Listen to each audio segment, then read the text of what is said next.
We're here in a hotel room in Moscow, not your home. No reporters have interviewed you in person at home. Why is that? Well, given my situation, right, I'm kind of in a, shall we say, less stable environment than most people are. I don't like to bring people to my home because I don't know who they are, who's coming with them, and we have to remember that technically my government, right or wrong, considers me to be a fugitive in exile, right? There's still technically a manhunt that's following me around wherever I go. So I don't really want to make life any easier for people who are trying to silence me. Do you think U.S. officials know where you live? Know where you are? I think they have a general idea at this point. After 3 years, if they can't figure it out, they're probably not doing their job very well. But I don't think they know specifically where I am. I'm pretty careful, but I could be wrong. Do you move around from apartment to apartment, or do you No, stay in I'm one not place? like on the Underground Railroad or anything like that. I just try to live a careful and quiet, kind of humble life, and I don't want to be uprooted by publicity and reporters outside my home. Definitely not agents outside my home. Do you live in Russian government housing? No. How do you afford your rent? I speak a number of different places. I've been incredibly fortunate to enjoy as much support as I have. When I came forward, I expected to be entirely alone. I didn't really have a plan for the day after. My only focus was working with the journalists to get the truth of what was going on in violation of the law back into public hands. So I've really had to sort of build the airplane as it's falling, but we've reached a point where actually we're flying. Can you walk around freely the streets of Moscow and not be recognized? I walked here. Are you ever recognized? I am sometimes. It's funny, actually. If I walk out on the street, people have no idea who I am. If I walk into a computer store, everyone in the store will immediately recognize me. I think it's one of those things like the way your brain catches on to the associations. It's been more than 3 years since you arrived here in Moscow. If you could use one word to describe those 3 years, what would it be? Surprising. I think most Americans, particularly ones who, like myself, worked for the CIA, the NSA, they have a very particular view of Russia. I was terrified to come here because I didn't expect to stay, and I got trapped. But since I've been here, I've been very successful, actually, in avoiding government entanglements. I was really afraid that they were going to pressure me, they were going to follow me around. And of course, I've said before in sworn testimony that they did try in the airport. But I had a journalist with me, and I gave them the stiff arm, and I said, look, guys, I don't have any information, I don't have any documents, I'm not going to cooperate. And surprisingly, I think due to the political complexities of this situation, they had a tough choice. They went, we can either try to lean on this guy, right? Or we can leave him alone, and for once, maybe Russia will get some good PR out of this. Now, I think the most surprising part of this is not the fact that the government has left me alone for the most part, but the fact that Russia is not this disastrous and sad place. They have very troubled politics, as many countries do. And there are a lot of reforms that I feel, as an American, desperately need to be made. But it's a beautiful country. And the regular people who are going about their lives every day want the same things that we as Americans do. And it seems like that should be obvious, but for me, and I think many others, it really wasn't. A lot has changed since you've been here, and as you know, we have a new president-elect. What do you think of Donald Trump? I try not to. But I think we all have to. This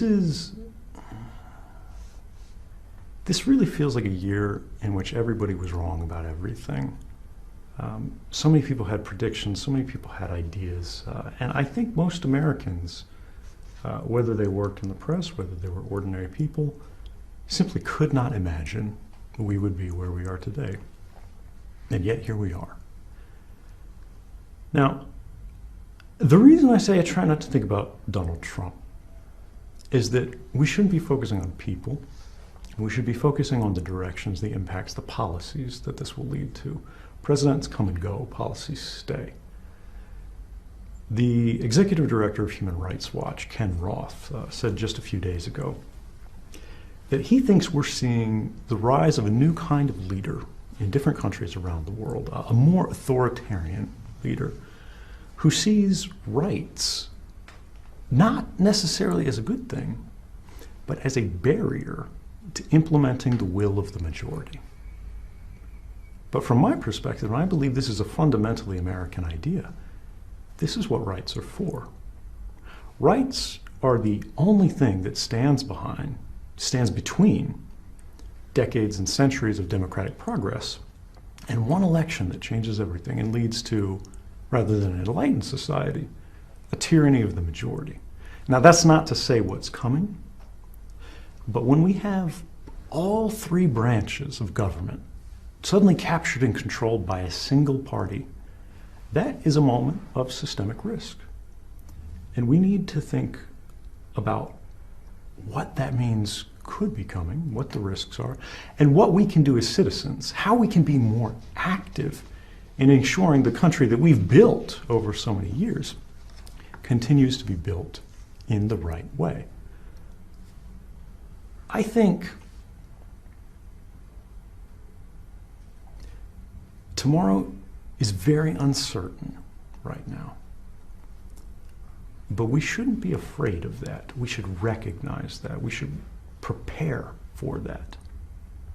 Don't be afraid, be ready. What worries you the most about a Trump presidency? The main things that I would be concerned about are policies that aren't pursuing a positive vision. They're not thinking about what America is really about and how to improve it, but how to retaliate against a small group, a vulnerable population, a particular class. To me, these don't seem like particularly American directions to be heading.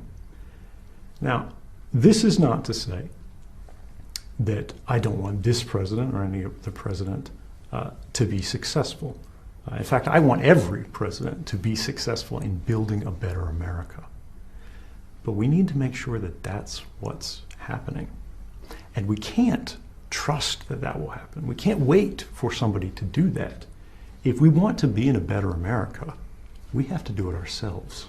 Right before the election, you tweeted, quote, "There may never be a safer election in which to vote for a third option." Yeah. Any regrets about that tweet? You know, this is one of those things where I said, everybody's been wrong. I was referencing the New York Times front page when I made that tweet, where they said Hillary Clinton had a 93% chance of winning the election. And I believed the statistics. I was certain she had this in the bag.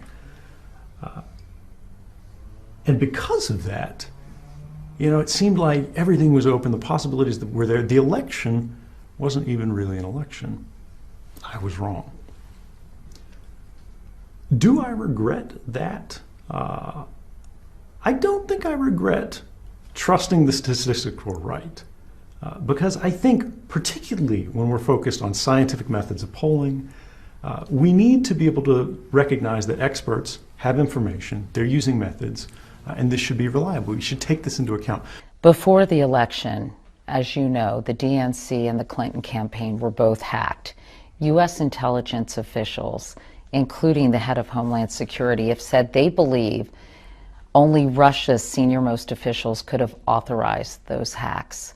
Do you think Russia was behind those hacks? I don't know. But as somebody who worked in intelligence, I certainly think it's possible. They definitely have the capabilities. And there is, I think, a broad consensus among U.S. intelligence officials, at least as has been sort of promoted in the news, that Russia did have some responsibility behind this. But what bothers me about this kind of conversation is that the last time there was a significant hack that affected the United States that we believed had an association to a nation state, it was the Sony hack, which we said North Korea was behind. The FBI immediately released evidence that they believed proved that they were behind that attack. We haven't seen that here. And I think if we're going to have this conversation, it should be evidence-based. Other than the fact that they've said complimentary things about each other, why do you think Vladimir Putin would want Donald Trump to be president? Or did he simply abhor the possibility of Hillary Clinton in that role? I think it came down to the idea generally, right or wrong, that Hillary Clinton had a very clear set of policies that Russians would consider to be anti-Russian. Donald Trump's policies, no one has any idea what they are. No one has any idea what they mean. Even for him himself, it seems, they change quite frequently, sometimes within the space of weeks, sometimes within the space of days. And they may have preferred uncertainty to certainty. The DNC and the Clinton campaign emails were obtained by WikiLeaks. I'm just curious, how do you feel about Julian Assange and his wholesale dumping of these emails? They have a very different policy than I followed in my work with journalists. But they have taken a position, they sort of embody a belief, that the only way they can prove the authenticity of these documents is to release them in what they call a pristine, untampered condition. From my perspective, I was in a very different position because, of course, this was not an anonymous leak. I came out behind them. I said, these are from the NSA, this is who I am. And immediately we knew they were real because the government came after me with many charges and threatened to put me in prison for the rest of my life. But I felt that this was a risk worth taking for me because there would be no question as to the authenticity of the documents, which gave me room to instead focus on how can this information be revealed in the most responsible way to fully mitigate any potential, actual, or theoretical risks that could come as a result of this journalism. And I'm very proud of the way that we did that, and I'm very comfortable with the decisions that we made. Let's talk about your pardon now. The Pardon Snowden campaign launched in September, led by backers like George Soros, Twitter CEO Jack Dorsey, the ACLU. What do you think your chances are that President Obama will in fact pardon you? Well, I'm not counting on it, and this is the key here. The possibility for a pardon, it seems to every expert who's looked at this issue, has never been more likely. And this is a surprise to myself more than anyone else, I think. Why do you say that?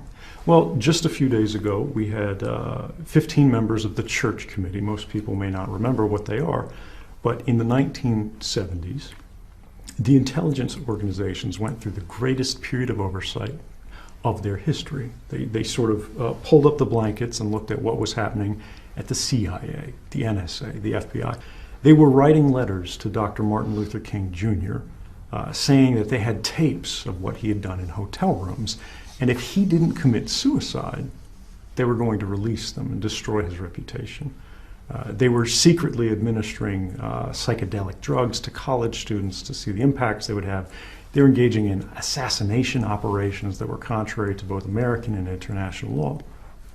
All kinds of crazy things. These individuals who are experts in what's going on in intelligence at the classified level, who worked for the government, right? These aren't sort of hippie reformers or anything like that.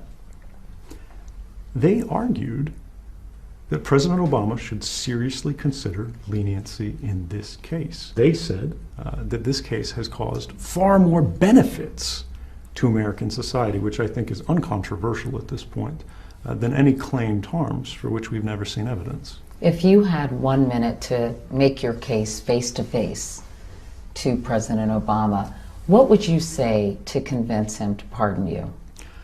I wouldn't.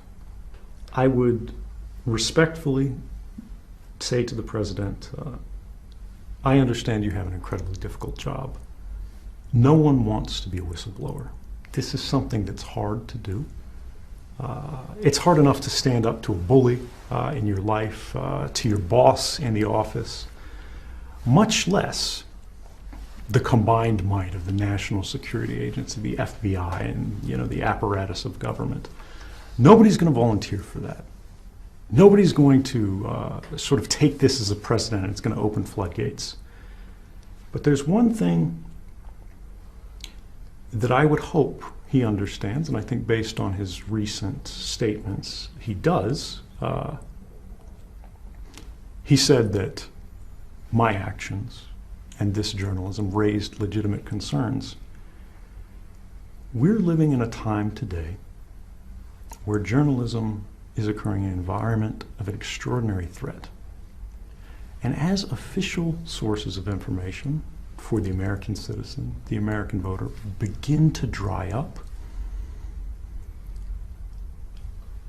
confidential sources, the sources upon which the best journalism has always relied, people in government who know the reality of what's actually going on, particularly when the operations of government start to go out of bounds, are critical now. And this is America. When something goes wrong, don't we want somebody to stand up and say something about it? Are you saying it's particularly important in a Trump administration or in a Republican-controlled Washington? I don't think it's about party. I don't think it's about person. I do think the incoming president has definitely said he plans to break some furniture, right? He would be the last to deny this. And that means we need to be careful. That means we need to prepare. Donald Trump tweeted about you in 2014, writing, "Snowden is a traitor. When our country was great, do you know what we did to traitors?" Meanwhile, his pick for CIA director, Kansas Congressman Mike Pompeo, has called you a liar and a criminal, and in at least one interview also called for your execution. What's your reaction? I wonder when it is that he thinks America was great. Because if you remember what we did to traitors in 1776 and afterwards, we made them president. We're a country that was born from an act of treason against a government that had run out of control. Now, this is not to say that breaking the rules is something that should happen all the time, but we should always make a distinction that right and wrong is a very different standard than legal and illegal. The law is no substitute for morality, here or then. Are you saying what you did was right?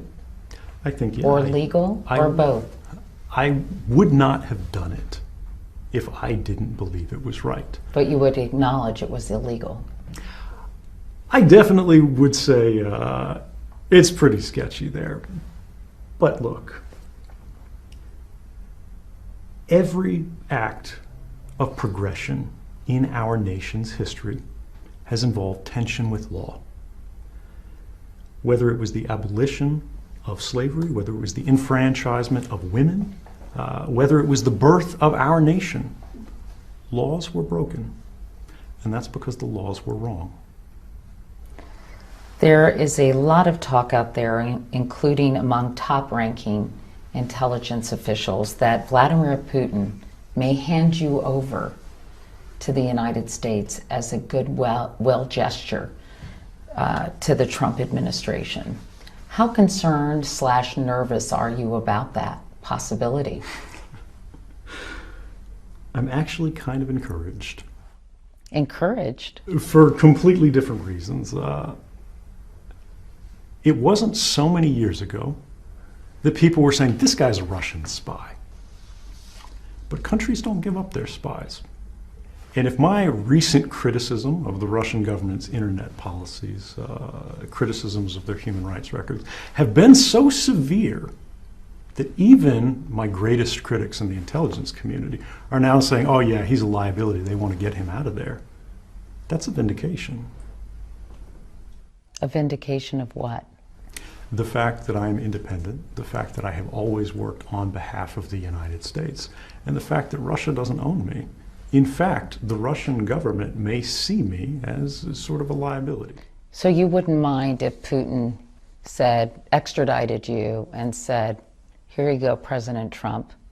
Well, who wouldn't? I mean, that would obviously be something that would bother me. That would obviously be something that would be a threat to my liberty and to my life. But what I'm saying here is that you can't have it both ways. You can't say this guy is a bad guy who's like a Russian tool or something like that. At the same time, you say he's going to be traded away. What I'm proud of is the fact that every decision that I made, I can defend. Another option for you is a plea deal. What can you tell us about the ongoing conversations between your legal team and the Justice Department? Well, I can't get into any confidential legal conversations. What I can say is what's been made public so far, which is that I've only ever had a single condition for returning to the United States, volunteering to go to court, and very likely to prison. And that's that the government guarantee a fair trial, an open trial, where they don't try to control what I can say and what the jury can hear. They've never agreed to this, and in fact, even though we've made that our grounds, they've responded with only a single promise, and that's they say, we won't torture you. You don't believe you'll be able to get a fair trial in the United States? It's not possible to get a fair trial under the laws with which I've been charged. The Espionage Act of 1917 you're referring to. That's correct. This is a law which prohibits an individual who's charged with this crime from telling the jury why it is that they did what they did. This is fundamentally against the idea of a fair trial. If you can't explain yourself to the jury, why have a trial at all? How much prison time would you be willing to serve? I don't put a number on it. Instead, I look at it from a very different perspective. We're going into a world, again, we're here now, where whistleblowers are more important than ever. What kind of a message would I be sending if, in perhaps the most responsible case of modern whistleblowing that we have now, where no clear harm has occurred that's been demonstrated by evidence, but clear public benefits have occurred. The President of the United States himself said, this conversation, started by the NSA revelations, started by me, has made us stronger as a nation. Congress passed the first significant reforms to U.S. intelligence laws in more than 40 years. The courts themselves found the documents that I revealed showed unlawful and likely unconstitutional activities on the part of the government. Given all of that, given how much we've benefited, if I go to prison for the rest of my life, what's that going to do for the next person who sees something illegal, who sees something unconstitutional, and realizes they may be the only one who can do something about it? Chelsea Manning is serving 35 years in prison. Why shouldn't you? I think the right answer to look at here is, why is Chelsea Manning in prison for 35 years? Is this a just sentence? This is an individual who revealed unambiguous war crimes. There are some arguments that say she went too far. Maybe she released too much. But what we know now is that information was released in 2009. We're now in 2016. And with each passing year, it gets harder and harder to demonstrate any real harm that came as a result of these disclosures. But the benefits are clear. She's tried to take her life twice this year. Has she not suffered enough? Potentially, what would a plea deal look like for you? You know, I'm not actually sure because I'm not a lawyer. But the idea here is When most people who are involved in government or the intelligence community are involved in some sort of case where the government goes, this person was acting in good faith, they were trying to do right by the American people, but they did break the law, no charges are ever brought, or they're brought very minimally. Perhaps the best known case in recent history here is General Petraeus, who shared information that was far more highly classified than I ever did with journalists. And he shared this information not with the public for their benefit, but with his biographer and lover for personal benefit. Conversations that had detailed information about military special access programs that's classified above top secret, conversations with the president and so on. When the government came after him, they charged him with a misdemeanor. He never spent a single day in jail, despite the type of classified information he exposed. When we had the most senior intelligence official in the United States, General James Clapper, who lied to the American people and all of Congress on camera, under oath, in the Senate, in a famous exchange with Ron Wyden. Does the NSA collect any type of data at all on millions or hundreds of millions of Americans? No, sir. It does not. Not wittingly. There are cases where they could inadvertently, perhaps, collect, but not wittingly. He wasn't even charged. But giving false testimony to Congress under oath, as he did, is a felony. It's typically punished by 3 to 5 years in prison. Are you suggesting there's a double standard between high-ranking officials and lower-level employees such as yourself? I'm not sure I'm suggesting it. I think everyone's aware of it. We have a two-tiered system of justice in the United States, where people who are either well-connected to government or they have access to an incredible amount of resources get very light punishments. The House Permanent Select Committee on Intelligence conducted an exhaustive 2-year investigation into your actions. In a letter to President Obama, the committee wrote, quote, "He's not a patriot, he's not a whistleblower, he's a criminal." What's your reaction to that characterization? I would say it's funny how quickly the president himself distanced himself from this report in his recent remarks by saying that Mr. Snowden raised legitimate concerns. But in direct response to this report, I won't actually say anything. Instead, I'll use the words of 3-time Pulitzer Prize-winning journalist, one of the most respected in the United States, Barton Gellman of the Washington Post, who has seen the material that I turned over and knows that, in fact, that was not true.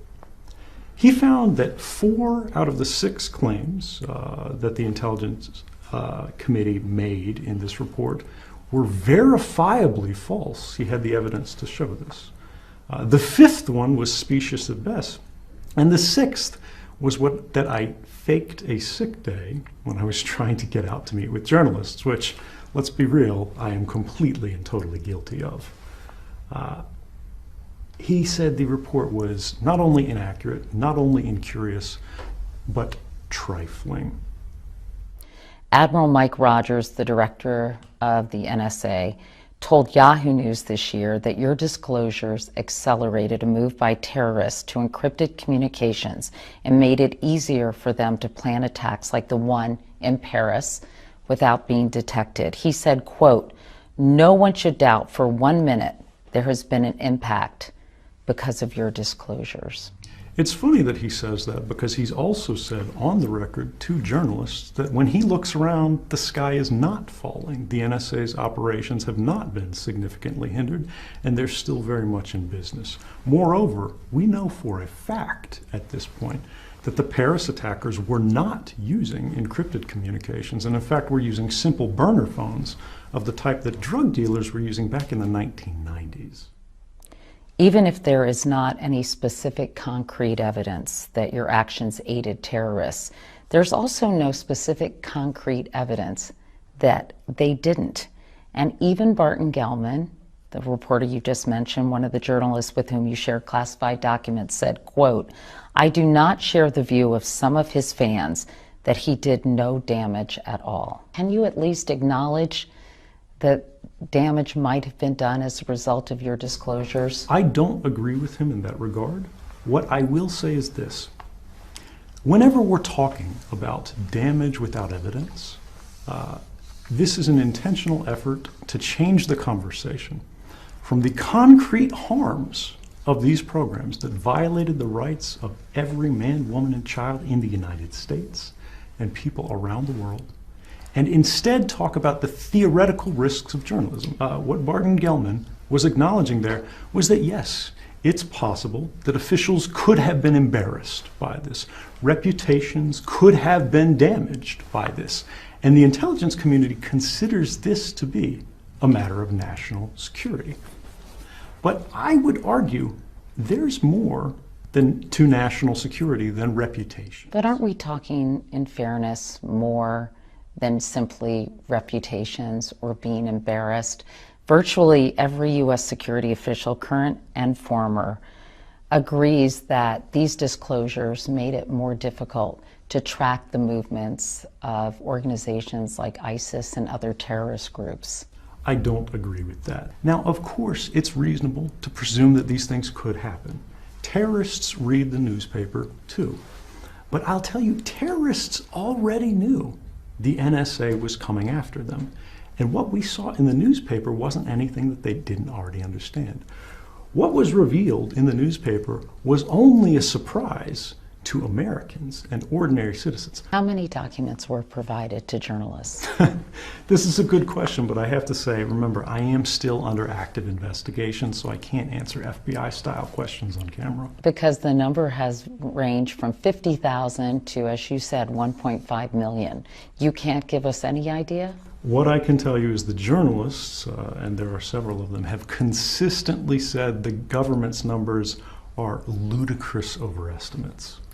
You also revealed to a reporter at the South China Morning Post that the U.S. was conducting surveillance of people and organizations in China. Why did you do that, and wasn't that a violation of U.S. security and national interest? I don't think so at all. The type of surveillance that we were talking about was not of the Chinese government. It was not about the Chinese military. It was not about any valid intelligence targets. This was about civilian infrastructure, hospitals, universities that had been digitally hacked and compromised by the United States that caused a real threat to life. Now, it's not to say the U.S. shouldn't engage in any hacking, but when we start hacking hospitals, this is something that we as a public need to decide if it's a step too far. You're not anti-surveillance writ large, are you? Absolutely not. If it's specifically targeted, if it's authorized by the court, based on a showing of probable cause that the court, the judge, says, look, we think this person is up to no good. You've shown evidence that they're up to no good. Go after them. That's how it should be done. I asked about that interview because there's speculation there was some kind of quid pro quo with China. You give us information, you can come to Hong Kong. Well, let's be clear here. I never provided any information to China. The journalist in question was an Australian. Working for the South China Morning Post. They're a freelancer, but yes. So working for a publication in China. Oh, I knew them as an Australian journalist. I didn't know their outlet. So you didn't even know that it was going to be in a newspaper in China? I knew it would be in a newspaper. I didn't know what newspaper. This was not my concern. What about this notion of a quid pro quo, that people think there was some kind of under-the-table deal? Well, it's clear that's not the case, because if it had, I would have stayed in Hong Kong. You arrived in Hong Kong on May 10th, 2013, met with journalists Glenn Greenwald and Laura Poitras on June 1st. There have been some questions about where you were and what you were doing during those 10 days before you met with those journalists. I was in the Mirror Hotel waiting for those journalists. What people sort of miss in this conspiracy theory, it's only held by a few people, is that the journalists weren't able to immediately travel. They had to talk to their newspapers, get permission, they had to get legal backing, they had to get funding, and get their institutions on board to actually travel to Hong Kong. What were you doing during those 10 days, Ed? Waiting for them to come. I was in the hotel room the whole time. In Citizen 4, the tension of those moments in Hong Kong is palpable. You're seen going through a series of security rituals, unplugging phones, covering your head as you type passwords into your computer.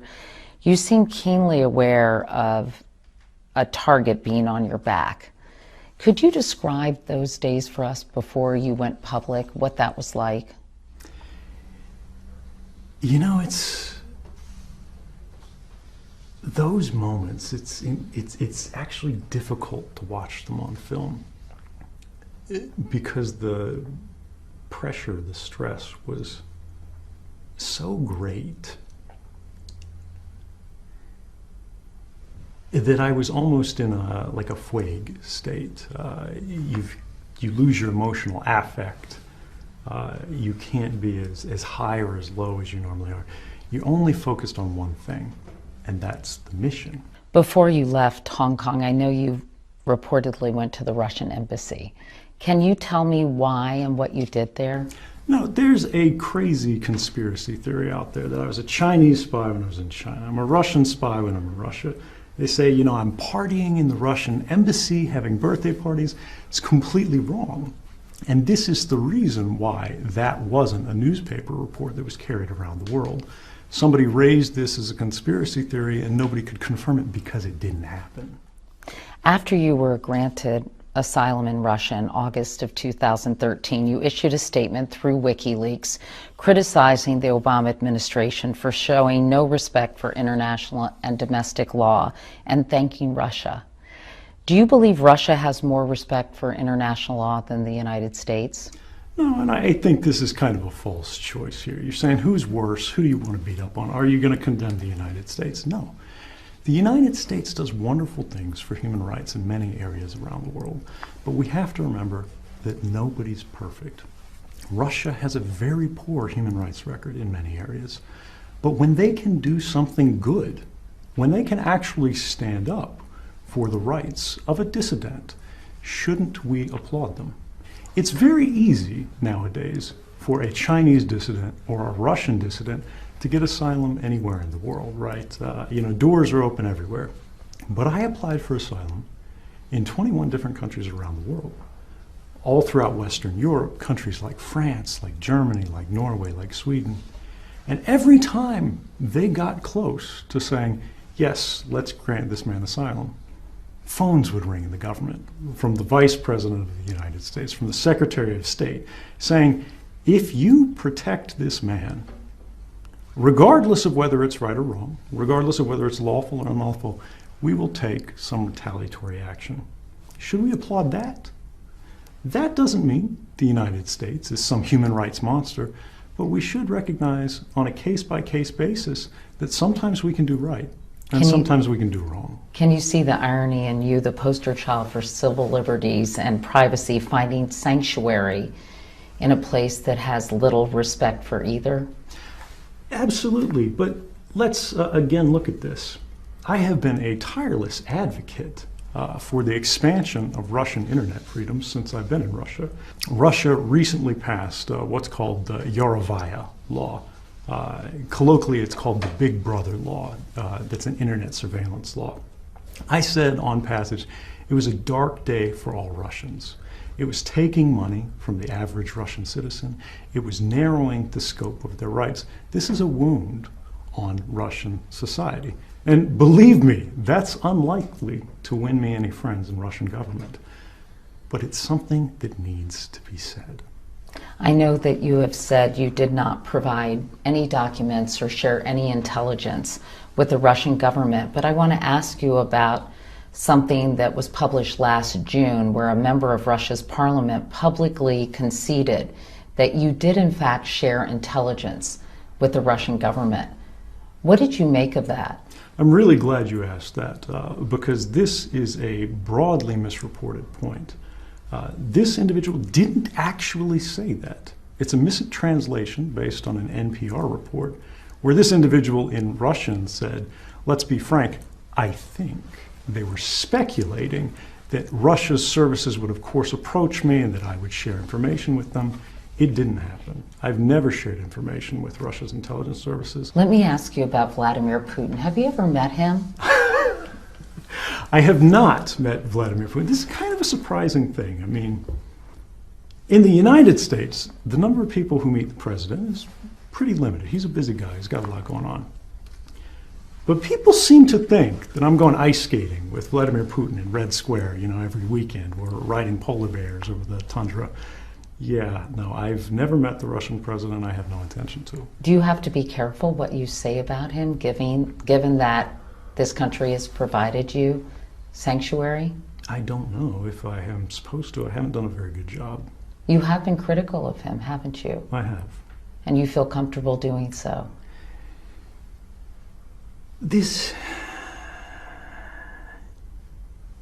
Some people live very careful lives. I haven't done a very good job at that. If safety was my number one priority, I never would have left Hawaii. I would still be working at the NSA, making an extraordinary amount of money for very little work, violating Americans' rights. No one would know what was going on today. And yes, I'm never going to live a completely stable life. Even if I'm pardoned, even if I return to the United States, there are a lot of people who will disagree with the decisions that I made. But I'm comfortable with them. I realize that the laws of the United States have been changed for the better as a result. The President of the United States, for the first time in our history, has provided privacy protections to people who aren't American citizens as a result. The courts and Congress are finally at least starting to play the role that they were intended to play. No matter the cost, I can be happy with that. You have said that you raised concerns about excessive NSA surveillance with 10 superiors and colleagues, but only one email has been made public, one to a lawyer at the NSA with a legal inquiry critics say had nothing to do with releasing these documents. If you attempted to go through the proper channels, Ed, or at least reached out to colleagues, why didn't you save those communications as evidence? Oh, this is a really good question, right? Because it's one of those that seems like, why doesn't he have this? First off, I'm not an email administrator, so I didn't have access to everybody's email. But these aren't things you put in writing at NSA. Saying, I think the NSA is breaking the law, I think maybe this program is violating the Constitution, is a career-ending move. And the people that I talked to first, my supervisor said, hey, we can talk about this, but you shouldn't rock the boat, and don't write this down. Why haven't you given any names to corroborate the fact that you did in fact try to go through the so-called proper channels? Because if I did that, they would end the careers of these individuals, right? If these individuals spoke on their own without waiting for me, they would go to jail. But there's a broader point here, and this is the idea that proper channels work, that they exist, that they are available. The whistleblower process is fundamentally broken in the intelligence community. It can be said that there is no such thing at all. The proper channels are really a drain into which people, concerns, and cares are flushed. In 2014, Glenn Greenwald, one of the journalists with whom you worked, said, quote, "The most shocking and significant stories have yet to be reported." Are there still bombshells in this cache of documents that have still not seen the light of day? Well, I was very careful when I came forward again to make sure that I never revealed a single secret. This, I believe quite strongly, is the role of free press in our society. This is why the First Amendment is first. They're charged with making these decisions about what we should know, when, and how. They should contest the government's monopoly on controlling information, particularly in the classified spaces. So I'm not going to say if there's something else coming or when, but I will say this. In 2013, before this started, the idea that the government was collecting records of every phone call in the United States was a conspiracy theory. It's not anymore. Some Americans might say, hey, we appreciate your shedding light on this, but for us, security and thwarting a terrorist attack is more important than privacy. This is, a very common sort of throwaway argument from people who are just trying to avoid talking about the topic too much. They say, if you have nothing to hide, you have nothing to fear. Why do you care? They don't think about the origin of that quote, which is literally a piece of Nazi propaganda from Joseph Goebbels. This is not to say the NSA are Nazis. They're not the Stasi. These are good people doing bad things for what they believe are good reasons. Privacy is the foundation of all other rights. I would say arguing that you don't care about privacy because you have nothing to hide is no different than saying you don't care about free speech because you have nothing to say. What is the best thing, in your view, that came from these revelations? Before 2013, I think Americans all felt something was changing, but they couldn't quite put their finger on it when it came to policy, particularly this idea of counterterrorism. We heard terrorism, we're trying to keep you safe over and over again. But it seemed that these programs weren't actually keeping us safe. We didn't know it at the time, but the NSA was tapping every phone in the United States, and yet it didn't stop the Boston Marathon bombings. We were collecting all of the internet communications as they crossed the border and saw if something was going on, but these were not the things that thwarted terrorist attacks. The things that were effective, the things that worked, were the methods that we always used. Traditional, good old-fashioned police work. The cop on the street who saw someone acting suspiciously. Human intelligence. Exactly. Our founding fathers said, he who would sacrifice essential liberty for a little temporary safety deserves neither and won't get them either. This is very much what we are waking up to. The idea that in many ways the public has lost their seat at the table of government as an equal partner. I know your residency permit runs out, Ed, in 2017. If it's renewed, are you prepared to live in Russia for the rest of your life? And what are your other options if it's not renewed? This is actually not my first foreign posting on behalf of the United States. When I worked for the CIA, I was in Switzerland. When I worked for the NSA, I was in Japan. The way I look at it, this is just more of the same. It's a very different situation, and I didn't choose this particular posting. But look, if this is the best way I can serve my country, I'm looking forward to doing it. Lindsay Mills, your girlfriend, moved here in 2014. How is she adjusting to her life here in Russia? It's surprising how adaptable people are. It's not easy living in exile for anyone. It's not the place where you belong. It's not a language that you studied in advance. It's tough to figure out how to make a new life.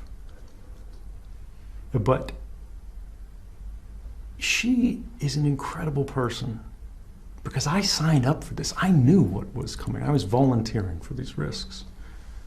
I couldn't tell her in advance because if I did, the FBI would treat her as an accomplice. They would try to put her in prison instead of me. You basically said, I'm not going to be home when you get back. Yes, and I mean, imagine that. It probably makes me the world's worst boyfriend. But she didn't hate me for it. In fact, she seemed to love me more because